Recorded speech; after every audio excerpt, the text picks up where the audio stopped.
ഏകദേശം 2 വർഷങ്ങൾക്ക് മുമ്പ് ഞാൻ ഭയങ്കരമായിട്ട് സ്നേഹിച്ചിരുന്ന എൻ്റെ പാഷൻ ഞാൻ വേണ്ടാന്ന് വെച്ചു.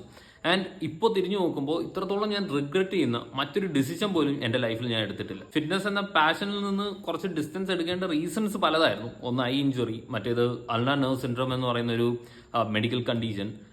പക്ഷെ ഇപ്പം തിരിഞ്ഞു നോക്കുമ്പം എല്ലാം വെറും ഒരു എക്സ്ക്യൂസസ് മാത്രമായിരുന്നെന്നാണ് എനിക്ക് ഫീൽ ചെയ്യുന്നു. ഇപ്പോൾ ഞാൻ എൻ്റെ മാസ്റ്റേഴ്സ് ഒക്കെ കംപ്ലീറ്റ് ചെയ്തു. എൻ്റെ പോർട്ട്ഫോളിയോ പക്കാ രീതിക്ക് ഞാൻ ബിൽഡ് ചെയ്തു. 2-3 കമ്പനീസിൽ വർക്ക് ചെയ്ത് എക്സ്പീരിയൻസസ് ഒക്കെ ഗെയിൻ ചെയ്തു. ബ്രാൻഡ് ആൻഡ് കമ്മ്യൂണിക്കേഷൻ മാനേജറായിട്ടാണ് കറൻ്റ്ലി ഞാൻ വർക്ക് ചെയ്യുന്നത്. But still somewhere along the line I lost that element of happiness. Like I feel like എൻ്റെ പാഷനും എൻ്റെ ഐഡന്റിറ്റിയുമായിട്ട് എക്സ്ട്രീംലി ക്ലോസ് എന്തോ ഒരു തരം ലിങ്ക് ഉണ്ടായിരുന്നെന്ന് എനിക്ക് ഇപ്പം ഫീൽ ചെയ്യുന്നത്. സോ ഒരു തീരുമാനം ഞാൻ എടുത്തു, എനിക്ക് തിരിച്ചു വരണം. ഞാൻ ഇപ്പോൾ ഇട്ട് തുടങ്ങാൻ പോകുന്ന ഈ കോണ്ടന്റ്സ് വൈറലാവോ ഫെയിലിയർ ആവോ എന്നുള്ള കാര്യത്തിൽ എനിക്ക് യാതൊരു ഉറപ്പുമില്ല.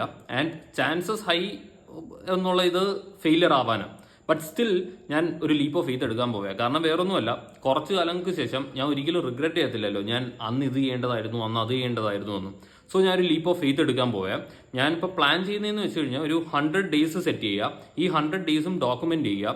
ഡേ 1, ഡേ 2, ഡേ 3 ആ രീതിയിൽ നിങ്ങൾക്കൊരു കംപ്ലീറ്റ് ഇൻഫർമേഷൻസ് തരിക. അതായത് എൻ്റെ ഇംപ്രൂവ്മെന്റ്സ്, എൻ്റെ ഫെയിലിയേഴ്സ്, എവിടെ മിസ് ഔട്ട് ചെയ്തു, എവിടെ ഞാൻ ഇംപ്രൂവ് ചെയ്യണമായിരുന്നു, അങ്ങനത്തെ ഒരു കംപ്ലീറ്റ് ഡോക്യുമെന്റേഷൻ ആയിരിക്കും ഇത്. So this is day 1 of building my self back.